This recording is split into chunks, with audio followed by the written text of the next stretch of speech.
নমস্কার বন্ধুরা, আমি তনুশ্রী। আজকে নতুন আরও একটি ভিডিওতে তোমাদের সবাইকে স্বাগত জানাচ্ছি। তো কেমন আছো তোমরা? আশা করবো প্রত্যেকে খুব ভালো আছো, সুস্থ আছো আর সাবধানে আছো। আমরা ভীষণ ভালো আছি। বাবার বাড়িতে তো আজ কয়দিন ধরেই রয়েছি। তো তার মধ্যে দেখো, একটা জিনিস তোমাদের সঙ্গে শেয়ার করা হয়নি। আমাদের ঠিক ডাইনিং প্লেসে একটা জায়গাতে দুটো চড়ুই পাখি বাসা করেছে। তো সেখানেই আমি আজ 3-4 দিন ধরে লক্ষ্য করছি যে পাখিগুলো কি করছে, কখন আসছে, কখন যাচ্ছে। বেশিরভাগ সময় সকালের দিকটা একটু থাকছে, কিন্তু সারাদিন সেইভাবে থাকছে না, কারণ যখনই লোকজন চলে আসছে তখন আর ওরা চলে যাচ্ছে। আবার দুপুরের দিকটা যখন আসছে, তখন তো আমরা যখনই ঘরে থাকি তখন ওরাও চলে আসে ওদের বাসায়। তো সকালবেলা কিন্তু মানে ঘুম থেকে ওঠার পর থেকে দেখলাম ওরা ওখানেই রয়েছে। এখন যেহেতু সবাই উঠে পড়েছে, তো সেই কারণের জন্য আজকে এখন আর নেই। তো যাই হোক, এখন সকালবেলা দেখো, আমার ছোটো বাবু এখানে আসলে, ছোটো বাবু তো বরাবরই সকাল করেই ওঠে ঘুম থেকে, আর বাবুও কিন্তু সকাল সকাল ঘুম থেকে উঠে পড়ে। তা উঠে ওর মিমির সঙ্গে গিয়েছে ফুল তুলতে। তো এখানে একটা আমাদের বাড়ির পাশেই একটা জবা ফুল গাছ রয়েছে, সেখানে দেখলো বেশি জবা ফুল হয়নি, তারপর নয়নতারা গাছটা দেখলাম বেশ সুন্দর ফুল ফুটেছে কয়েকটা। তো সেখান থেকে কয়েকটা ফুল নিলাম, আর ওরা ওদের মতো ঘুরতে বেরিয়েছে রাস্তায়। এখনও কিন্তু সূর্য ওঠেনি, দেখে বুঝতেই পারছো কতটা সকাল। এখন 6টাও বাজেনি যখন সকালে আমি ভিডিওটা করছি।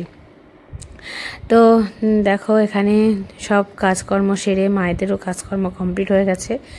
সমস্ত কাজকর্ম সেরে এখন বসে পড়েছি চা খেতে।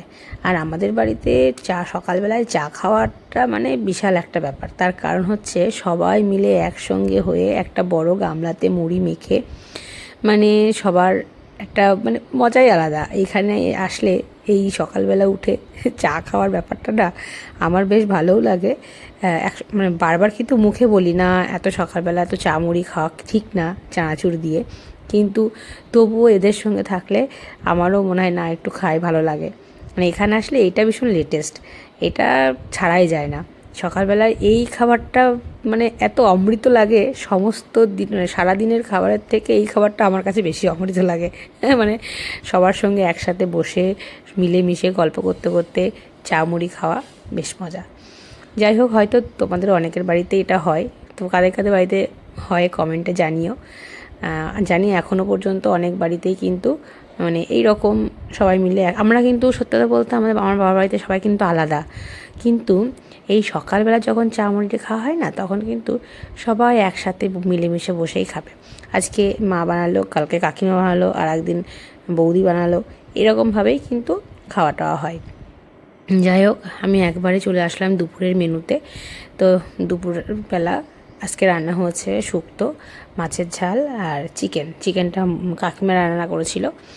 তো খাওয়া দাওয়া সেরে বিকালবেলা এখন বৌদি মা বসেছে মুরকি মাখতে। মুরকিটা যদিও আমাদের নয়, বাড়ির পাশে এক জেঠিমা দিয়ে গেছে, মা মেখে দিতে বলেছে। তো সেই জন্য দেখো এখানে গুড় জাল হচ্ছে, কত সুন্দর লাগছে গুড়টা। গুড়ের মধ্যে অল্প একটু চিনিও দেওয়া হয়েছে, দিয়ে ওখানে ভালো করে জাল দিচ্ছে। আর এদিকে আমার ছোটো ভাবি লাঠি নিয়ে ঘুরে বেড়াচ্ছে। মানে ওর যে লাঠি একটা হাতে থাকবেই, যেখানেই যায় না কেন, সে বাড়ি হোক আর মামা বাড়িতে হোক, লাঠি একটা থাকবেই। আর এই যে ও যে মিমি যেরকম মজা করছে না, যে আমাকে মারতে আসছে পালাচ্ছে, ওইটাই ও বেশি মজা করে। তো ওতে ওর আরও ভাবে হয়তো ওরা মজা পাচ্ছে আমার লাঠিটা দিয়ে, ওই কারণের জন্য সবাইকে আরও লাঠি নিয়ে তাড়া শুরু করে দেয়।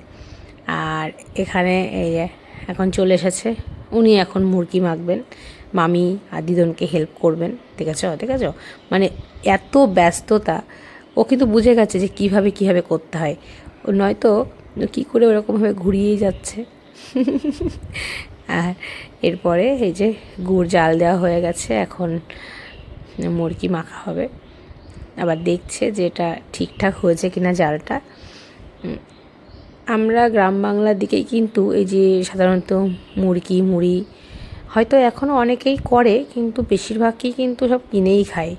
কিনে খাওয়ার থেকে এই যে হাতে বানানোর যে আলাদা টেস্ট, আমার তো বেশ ভালোই লাগে। আর আমি আমার বাড়িতে যখনই কোনো মুরগি হোক মানে কোনো কিছু নাড়ু এই টাইপের কোনো কিছু প্রয়োজন পড়ে, আমি মাকেই বলি সাধারণত বানাতে, মায়ের কাছ থেকেই বেশিরভাগ নিয়ে যাই। বেশ ভালোও লাগে খেতে। একটা আলাদা রকমই হাতে বানানো জিনিসের, যে কোনো জিনিস হাতে বানানোর একটা আলাদাই টেস্ট। আর বেশ কিছুদিন ধরে দেখো এত মাছি হয়েছে, কোনো কিছু রেখে শান্তি নেই, কোনো কিছু মানে বসেও শান্তি নেই, এত মাছি বনবন করছে চারিদিকে। মানে এ কদিন ধরে দেখছি এটাই বেশি বেশি করে ঘুরছে, জানি না কেন। তো যাই হোক, দেখো কি সুন্দর সাদা থেকে লাল হয়ে গেল। চলো আজকের ভিডিওটা আর বেশি বড় করব না, এখানেই শেষ করব। তো কেমন লাগলো আজকের ভিডিওটা অবশ্যই কমেন্টে জানিও। যারা যারা এখনও পর্যন্ত চ্যানেল সাবস্ক্রাইব করনি প্লিজ চ্যানেলটি সাবস্ক্রাইব করে দিও। তাহলে আসি, টাটা বাই, দেখা হচ্ছে নেক্সট ভিডিওতে।